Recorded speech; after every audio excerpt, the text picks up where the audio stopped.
आज हम गीता के संबंध में एक श्लोक की व्याख्या करता हूँ। बड़े बड़े महात्मा और सभी लोग गीता पढ़ते हैं, लेकिन गीता का अर्थ ही नहीं जानते।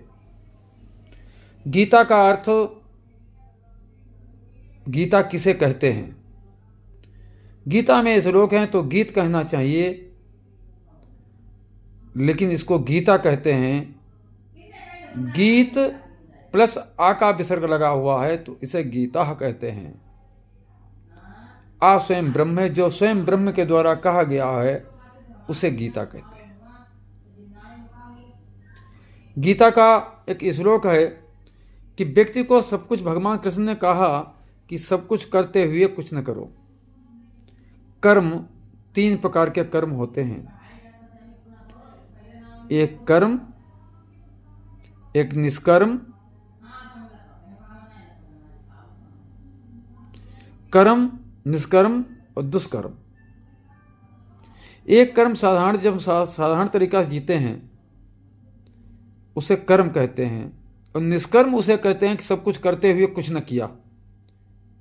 हम हर बात भगवान पर कर्म किया और भगवान के लिए अर्पण कर दिया, हमने कोई फल की इच्छा नहीं की।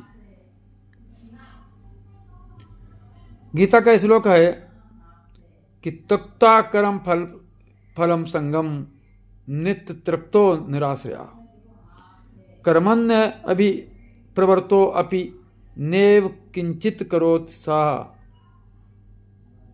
जो पुरुष समस्त कर्मों में उनके फल में आसक्ति का सर्वथा त्याग कर देते हैं, उनके फल का, समस्त कर्म करते हैं लेकिन फल की इच्छा नहीं करते हैं, फल की आसक्ति का त्याग कर देते हैं, जो समस्त संसार के आश्रय से रहित हैं, परमात्मा में नित्य ही तृप्त हैं, वो कर्मों में भली भांति बरतता हुआ भी वास्तव में कुछ भी नहीं करता, सब कुछ करता हुआ कुछ नहीं करता, उसे कहते आसक्ति रहित कर्म।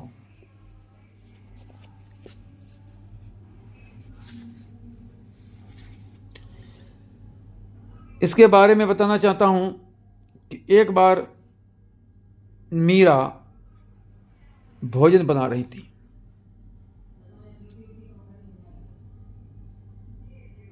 भोजन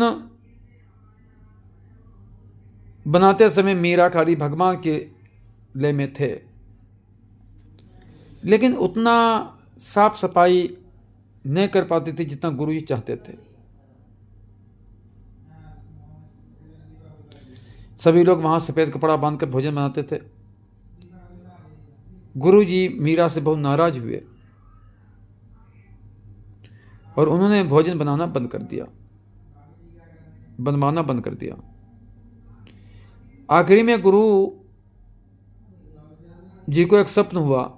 भगवान कृष्ण ने कहा, मैं 3 दिन से भूखा हूं कि मीरा से तुमने भोजन नहीं बनवाया, इसलिए।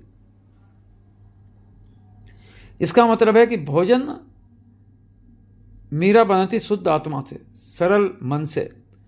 भगवान अंदर की पवित्रता ज़्यादा चाहते हैं, शुद्ध आत्मा। बाहर से बहुत बड़ा पवित्र हो, नहाओ धो, लेकिन तुम्हारी शुद्ध आत्मा नहीं, सरल स्वभाव नहीं, तो भगवान को ये पसंद नहीं है।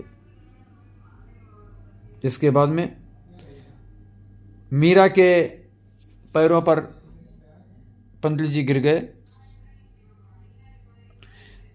मकसद ये है कि हम अपनी ज़िंदगी में सब कुछ करते हुए फल की इच्छा न करें, लेकिन ज़्यादातर लोग फल की इच्छा जरूर करते हैं। ये दुख का कारण है। यदि हम हर बात को, हर काम को फल की इच्छा ना करें तो दुख का कारण नहीं होगा। धन्यवाद। जय हिंद।